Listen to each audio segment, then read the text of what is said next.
بسم الله الرحمن الرحيم الحمد لله رب العالمين اللهم صل على محمد وآل محمد السلام عليكم ورحمة الله وبركاته. Comment est-ce qu'il faut se repentir? L'imam Ali alayhi salam nous donne cette réponse en 6 étapes. Nous les musulmans, soyons vraiment heureux d'être parmi la communauté du prophète Mohammed sallallahu alayhi wa sallam. Car nous avons un prophète qui est très miséricordieux envers nous. لَقَدْ جَاءَكُمْ رَسُولٌ مِنْ أَنفُسِكُمْ عَزِيزٌ عَلَيْهِ مَا عَنِتُّمْ حَرِيصٌ عَلَيْكُمْ بِالْمُؤْمِنِينَ رَءُوفٌ رَحِيمٌ. Suratul Tawbati, les 2 derniers versets. Allah dit, moi je vous ai envoyé un messager qui est issu de vous, un homme comme vous. Il dit, Azizun alayhi ma anittum. Votre souffrance, vous les musulmans, cause du tort au messager d'Allah sallallahu alayhi wa sallam. Quand tu as une souffrance dans quel que soit le domaine de ta vie, sache que le prophète Mohammed est à tes côtés et qu'il te donne son épaule pour que tu pleures sur son épaule. Azizun alayhi ma anittum, harisun alaykum. Le prophète Mohammed est très attentionné envers vous. Il vous aime d'un amour ardent. Il dit à la fin, bil mu'minina ra'ufur rahim. C'est là que Allah a donné 2 qualités qu'il a au messager d'Allah, ar-ra'uf wa rahim. Bismillahir rahmanir rahim.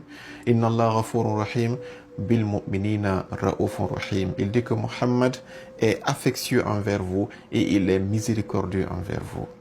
Le prophète Mohammed, à la fin du monde, tant il dira Dieu, tu m'as promis dans la sourate Duha, wa la sawfa yu'tika rabbuka fatarda. Oh Mohammed, on va te donner jusqu'à ce que tu sois satisfait.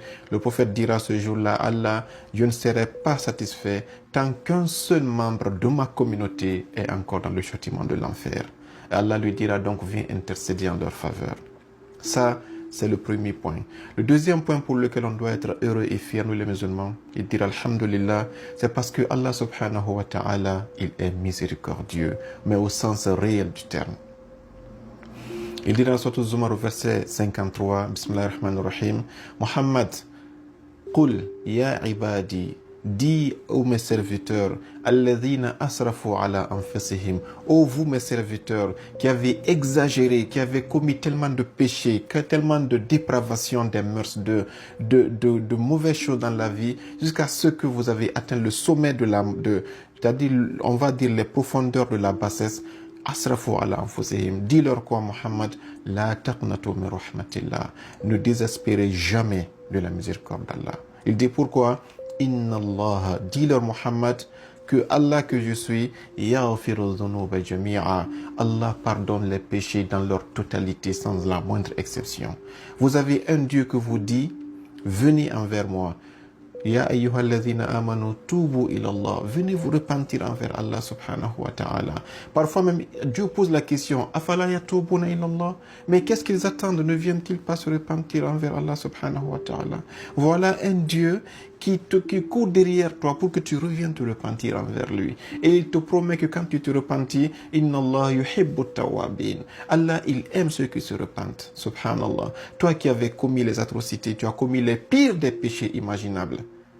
Tu te repentis entre toi et Dieu. Dieu dit en contrepartie, je ne ferai pas que te pardonner tes péchés, je vais aussi même t'inscrire parmi les gens que j'aime. Imagine quand tu blesses quelqu'un, on te dit quand la confiance elle est gâtée, elle ne peut plus être récupérée. Chez Dieu, c'est pas comme ça.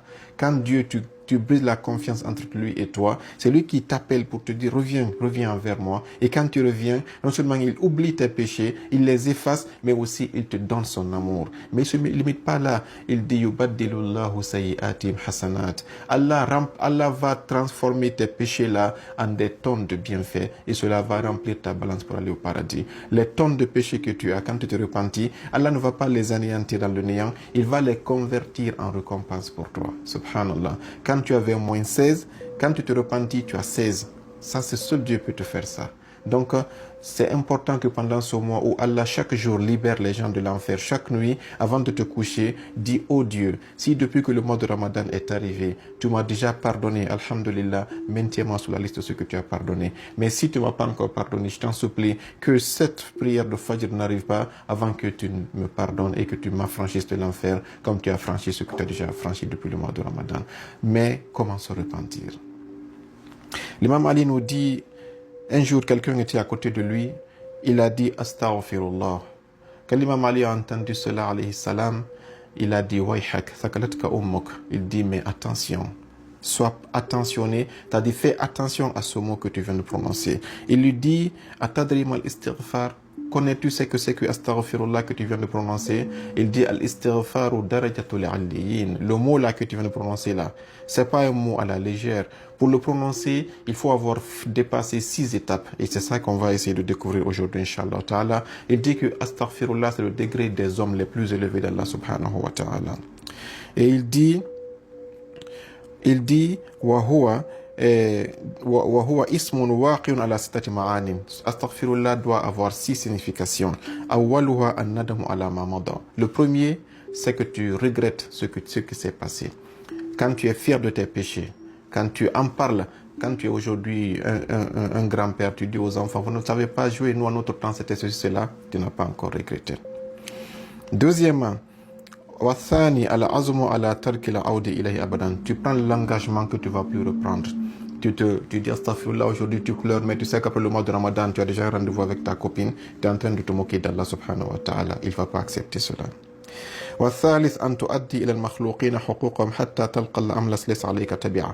Quand tu as des choses que tu dois aux gens, tu rembourses. Tu as déjà volé l'argent de quelqu'un, avant d'aller te repentir, rends l'argent. Tu as déjà menti sur quelqu'un, demande-lui pardon. Tu as déjà fait la médisance contre quelqu'un, demande-lui pardon. Tu as une dette envers quelqu'un, rembourse. Tu es sur les réseaux sociaux, tu as gâté le nom de quelqu'un, reviens sur les réseaux sociaux, fais des excuses publiques envers la personne et réhabilite la personne que tu as salie. Ça, c'est ce qu'on appelle la réparation. Il faut que tu répares d'abord tes péchés avant d'aller envers Allah subhanahu wa ta'ala. Il dit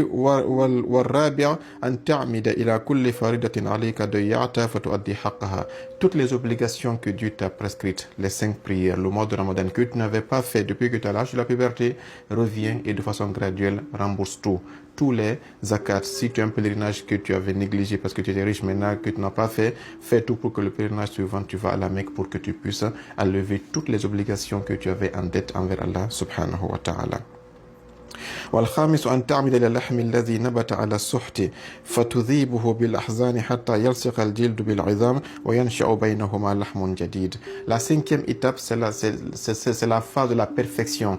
Ton corps que tu avais nourri avec du haram, avec des choses illicites, il faut avoir des soucis dans ton cœur. Il faut jeûner jusqu'à ce que tu dépéris. Tu deviens tellement maigre que tu reviens maintenant avec une nouvelle chair qui va pousser avec la nourriture licite. Car toute chose illicite dans ton corps sera purifiée par l'enfer. Il faut que tu fondes ça ici avant que tu meurs avec. Ça, c'est une métaphore pour dire que tu dois avoir de la peine, tu dois avoir des soucis, regretter tes actions passées pour ce Dieu qui est bon envers toi, qui t'a tout donné, qui t'a donné son énergie, sa jeunesse, sa vie, sa richesse. Tu as utilisé tous ces bienfaits qu'il t'a donnés pour l'utiliser contre lui, pour violer ses obligations, ses prescriptions et ses recommandations envers toi. Donc, aie honte de ce Dieu, pleure et qu'on sente en toi que tu t'es vraiment repenti.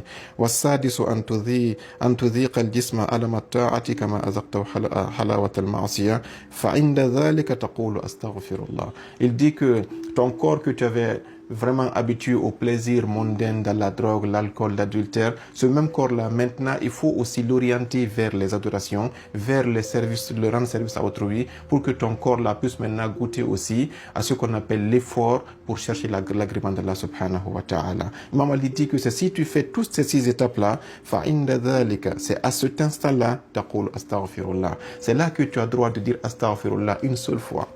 Donc, prendre le chapelet, astaghfirullah. C'est pas ça l'essentiel. Il faut que ton cœur puisse regretter, que ta tête et ta décision puissent dire je ne veux plus reprendre et tu répares tes fautes, tu rembourses les dettes envers Allah et maintenant tu te splies devant Dieu, tu pleures, tes larmes coulent. C'est là que tu dis Allah pardonne-moi. C'est là Allah dit Inna Allaha yaghfiru dhunuba jami'a. Qu'Allah nous pardonne nos péchés, qu'Allah nous efface tout ce qu'on a fait, tout ce qu'on n'a pas pu rembourser envers quelqu'un qui est décédé, qu'Allah fasse que cette personne nous pardonne et que Dieu prenne parmi ceux qu'on a fait comme istighfar, comme sadaqa et rembourse cette personne en notre nom afin qu'à la fin du monde, Dieu ne prenne pas nos récompenses pour lui donner. Car dans la vidéo prochaine, on va vous démontrer que ce que tu fais à quelqu'un ici, s'il ne te pardonne pas, à la fin du monde, c'est tes prières et tes jeûnes que tu vas lui donner. Et cela, c'est un autre domaine qu'il faut aussi parler. Car dans ce mois de Ramadan, il y a plein qui adorent Dieu, mais ils le font pour donner à d'autres. Qu'Allah nous en préserve.